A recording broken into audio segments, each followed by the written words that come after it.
Hi guys. Hi guys, කොහමද ඔයාලට? එන්නකෝ අද අපිත් එක්ක යන්කෝ සීතලනෝ වඩලිය ට්‍රිප් එකක්. ඉතින් guys, අපි මේක මාස ගාණක් ප්ලෑන් කරලා තමයි අවසානයේ මෙහෙම යන්න පුළුවන් උනේ. නේද? ඔව් අපි මේක මාස 3කට වඩා ප්ලෑන් කරා. ඔව්. මොකද අපි යන්නේ අපේ චූටි බටු ඇටිත් එක්ක බයික් එකේ නිසා ගොඩක් දේවල් ගැන ලොකුවට හිතන්න ඕනේ. ඒ වගේම අපි යන පාරත් හොඳට බලලා තමයි යන්න ඕනේ. අපි යන්න කලින් යන්නේ කොහෙද? ඒ යන තැන් යන පිළිවෙල, නතර වෙන තැන්, කන්නේ බොන්නේ කොහමද? මේ ඔක්කොම ප්ලෑන් කරලා තමයි ගියේ. මොකද අපි මේ වෙනුවෙන් දවස් 3ක් වෙන් කරලායි තිබ්බේ. හැබැයි අපි නොහිතපු විදියට වැස්ස අපිට හරස් වුණා. ඒ නිසා යන්න හිතන් හිටිය තැන්වල ඒ පිළිවෙලට ය아가න්න බැරි වුණා. ප්ලෑන් එකේ තිබ්බ තැන් වලින් අබේවල ෆාම් එකයි, හෝඩන් ප්ලේන්ස් එකයි ඇරුණම අනිත් හැමතැනම බලන්න යන්න පුළුවන් වුණා. අනිත් හොඳම දේ තමයි අපි ඊයේ දවස් ටිකේම නුවරඑළියට හැමදාම 12:00 වෙද්දි වැස්ස පටන් ගන්නවා. ඉතින් උදේවරුව විතරයි අපිට යන තැනක ගිහින් විනෝද වෙන්න කාලය තිබ්බේ. ඉතින් අපි පළවෙනි දවසේ උදේ 3:00ට විතර නැගිටලා අපේ රෙඩි කරගනිපු බෑග් එක එහෙම බයික් එකේ සයිඩ් එකෙන් බැඳගත්තා.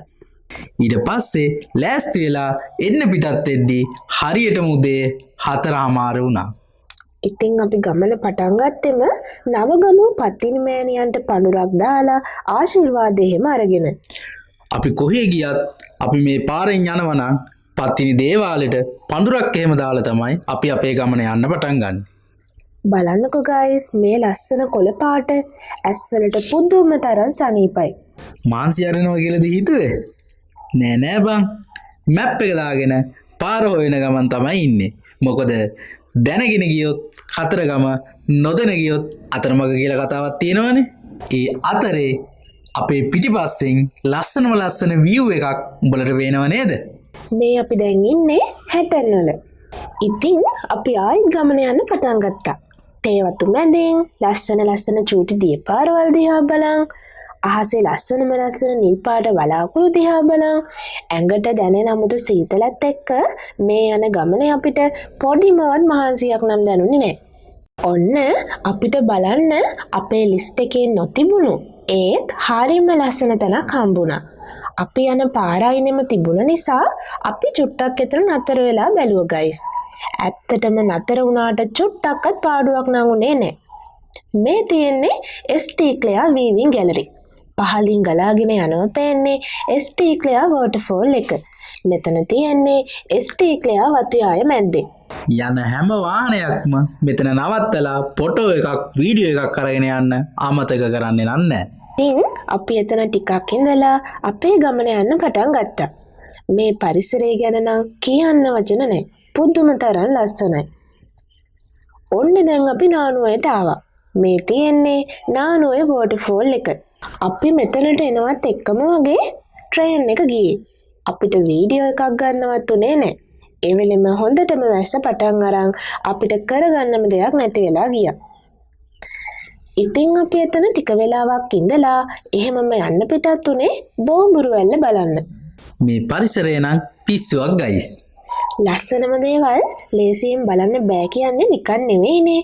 මේ යන පාර පුදුම අමාරුයි. ඒත් අපේ ගමනේ හරි ආසාවෙන් බලන්න යන්න හිටිය ප්‍රධානම තැන මෙතන නිසා අපි යන්න තියෙන පාර ගැන නොහිතා කොහොම හරි ඒ චූටි පාරවල් වලින් ගල් උඩින් මුල් උඩින් පැන උඩටම ගියා.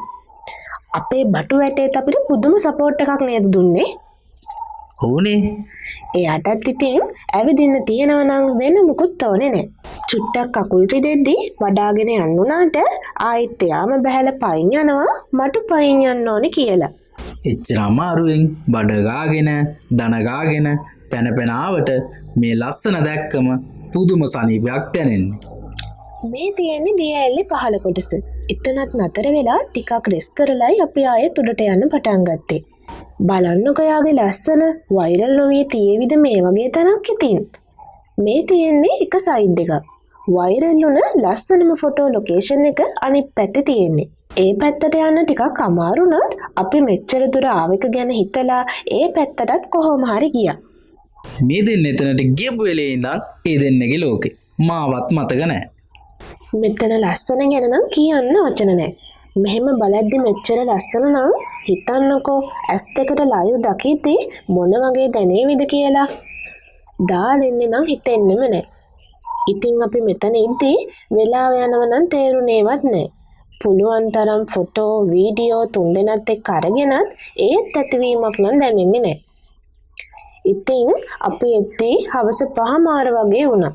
වැහි කළුවර සැරින් සැරේ යන පොදවැස් එක්ක අපි ආයෙත් එන්න පිටත් වුණා. දැන් අපි යන්නේ මෙහෙමම අපි අද නතර වෙන හොටෙල් එකට. පහලින් පේනවද ඔයාලට ටික ටික මීදුමෙන් කඳුපන්ති ලස්සන කොළ පාට හරිත ලෝකෙ වහගන්න හැටි. අපිත් ඉතින් අපේ ගමන පොදවැස්සෙම කුඩෙත් ඉහළගෙන යන්න ඉක්මන් කරේ මීදුමෙන් අපි යන පාරවලුත් වහගනි කියලා.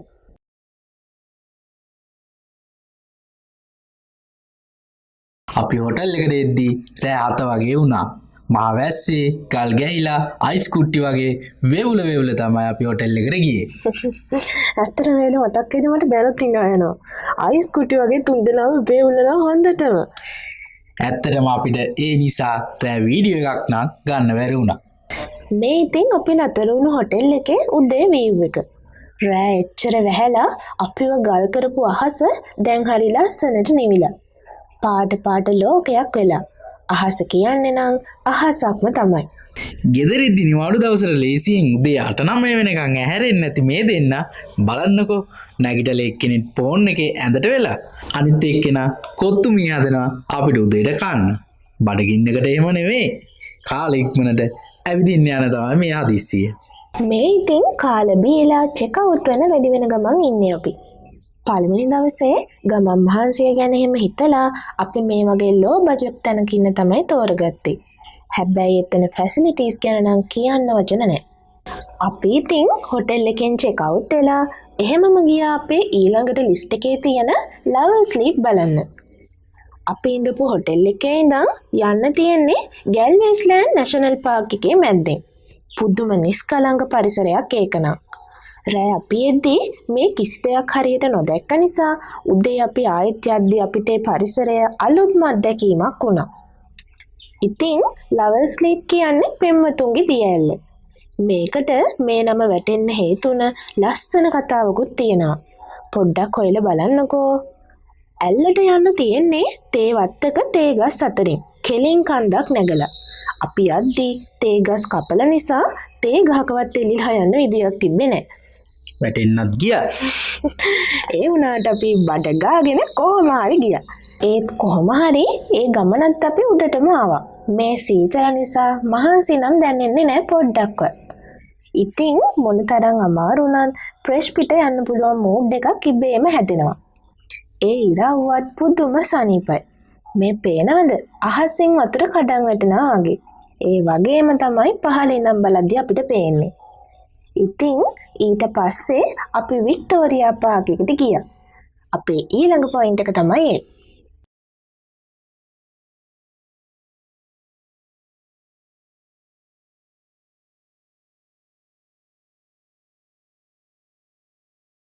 මල්ලස්සේ අතරමං වෙලා වෙලාව යනවා තේරුණේවත් නැහැ. ඊට පස්සේ අපි කොහෙද ගියේ?